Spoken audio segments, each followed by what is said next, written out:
Assalamualaikum dear students. Welcome to the Azim Group of Publications. I am Nimra Adil, your chemistry teacher, and today we are going to discuss exercise of chapter number 2 from the chemistry book by Azim Academy. तो हमारी exercise का एक question है कि why there is a need to crystallize the crude product, यानी अगर आप crystallisation process से क्रूड प्रोडक्ट को प्योरीफाई कर रहे हैं तो बेसिकली ज़रूरत क्यों पड़ती है। तो हम क्रिस्टलाइजेशन का फिनोमेना क्यों परफॉर्म करते हैं क्रूड प्रोडक्ट्स के लिए। बेसिकली क्या होता है, जब भी कोई आपके पास ऑर्गेनिक कंपाउंड बनता है तो उस ऑर्गेनिक कंपाउंड में प्योर चीज़ के अलावा हमारे पास कुछ और भी एडिटिव्स या और भी चीज़ें मौजूद होती हैं जो उस चीज़ की प्योरिटी को प्योर नहीं रहने देती और उसको इनप्योर बना देती हैं। तो बेसिकली क्रिस्टलाइजेशन टेक्निक का प्रोसेस हम यूज़ करते हैं ताकि वो जो इनप्योर ऑर्गेनिक कंपाउंड है उसको प्योरीफाई करके साफ़ करके आप जो डिज़ायर्ड सब्सटेंस चाह रहे हैं वो हम हासिल कर लें। तो हमारे पास जब भी कोई केमिकल कंपाउंड जो है उसको प्रिपेयर करते हैं तो वो हमेशा हमारे पास प्योर फॉर्म में नहीं आता बल्कि वो हमारे पास क्रूड फॉर्म में आता है। क्रूड का मतलब इम्प्योर यानी कि नाखालिस फॉर्म को कहते हैं। आपने उस नाखालिस फॉर्म से प्योर क्रिस्टल्स या प्योर सब्सटेंस को सेपरेट करने के लिए जो टेक्निक यूज़ करते हैं उसको कहते हैं क्रिस्टलाइजेशन। उसके बाद नेक्स्ट आपके पास एक एक्सरसाइज का क्वेश्चन है। एक के बाद आपके पास एक ऑर्गेनिक कंपाउंड है, क्वेश्चन नंबर 5 की बात कर रही हूँ। आपके पास एक ऑर्गेनिक कंपाउंड है जो कि वाटर के अंदर इनसॉल्युबल है। वो ऑर्गेनिक कंपाउंड आपके पास बेसिकली क्या है, एस्पिरिन है। और आपने एस्पिरिन को प्रिपेयर कैसे किया, जैसे ही आपने सैलिसाइलिक एसिड को मिक्स किया है दो चीज़ों के साथ, एक एसिटिक एसिड के साथ और एक आपके पास है एसिटिक एनहाइड्राइड। तो हमारे पास बेसिकली क्या है, aspirin is prepared by the reaction of salicylic acid with the mixture of acetic acid and acetic anhydride. How will you separate the product from the reaction mixture. आपने insoluble aspirin prepare कर लिया। अब कैसे prepare किया वो भी procedure है, लेकिन वो कह रहे हैं कि इनसॉल्युबल एस्पिरिन को अगर प्रिपेयर करना हो तो इस चैप्टर में आपने 5 टेक्निक्स पढ़ी हैं। उन 5 टेक्निक में से कौन सी टेक्निक हम यूज़ करेंगे जिससे हम उस एस्पिरिन को सेपरेट कर लें। तो हम लोगों को अगर याद हो तो हम लोगों ने बिल्कुल स्टार्ट में ये पढ़ा था कि इनसॉल्युबल पार्टिकल्स को सेपरेट करने के लिए जो टेक्निक यूज़ होती है उसको कहते हैं फिल्ट्रेशन।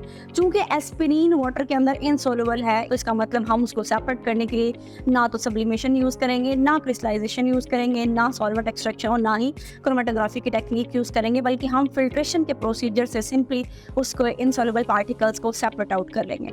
उसके बाद नेक्स्ट क्वेश्चन है आपके पास, क्वेश्चन नंबर 6 है, a solid organic compound is soluble in water as well as in the chloroform. एक आपके पास ऑर्गेनिक कंपाउंड है जो कि पानी के अंदर सॉल्युबल भी है और क्लोरोफॉर्म के अंदर सॉल्युबल भी है। During the preparation it remains in aqueous layer. Describe the method to obtain it from the this layer. आपने क्या किया, जैसे ही उसको एक ऑर्गेनिक कंपाउंड था उसको आपने मिक्स किया पानी के साथ और साथ में ऑर्गेनिक लेयर के साथ, तो बताएं वो कौन सी टेक्निक होगी जिसकी मदद से आप उस ऑर्गेनिक कंपाउंड को सेपरेट करेंगे। तो बेसिकली हमारे पास एक ही टेक्निक ऐसी थी जिसमें हमने 2 लेयर्स पढ़ी थी। एक लेयर को एक्वस लेयर कहते हैं जबकि दूसरी लेयर को हम ऑर्गेनिक लेयर कहते हैं, और वो टेक्निक थी सॉल्वेंट एक्सट्रैक्शन। तो हम बेसिकली सॉल्वेंट एक्सट्रैक्शन की टेक्निक को यूज़ करके उस चीज़ को प्योरीफाई कर लेंगे, उस चीज़ को सेपरेट आउट कर लेंगे। उसके बाद क्वेश्चन नंबर 7 है, the following figure shows a developed chromatogram on the paper with 5 spots. First unknown mixture X, second is sample A, third is sample B, next is sample C and the last one is sample D. Find out the one. आपने पहले की composition find करनी है, second में which sample is impure and what's its composition. तो basically आपके पास एक डायग्राम शो हो रही है जिसमें X, A, B, C and D के स्पॉट्स लगाए गए हैं। अगर आप X को देखें तो X के ऊपर आपको स्पॉट्स नज़र आ रहे होंगे बबल्स की फॉर्म में 2। इसी तरह अगर आप A को देखें तो A के ऊपर आपको एक स्पॉट नज़र आ रहा है, B के ऊपर भी आपको एक स्पॉट नज़र आ रहा है, C के ऊपर भी बिल्कुल टॉप पे हमें एक स्पॉट नज़र आ रहा है, लेकिन D के अंदर हमें 2 स्पॉट्स नज़र आ रहे हैं। तो सबसे पहले हमारे पास अगर हम बात करें X की, अगर आप X कंपोजिशन को देखें बेसिकली होता क्या है, इसकी सिंपलेस्ट प्रोसीजर है, आपने एक स्पॉट लगा लेना है।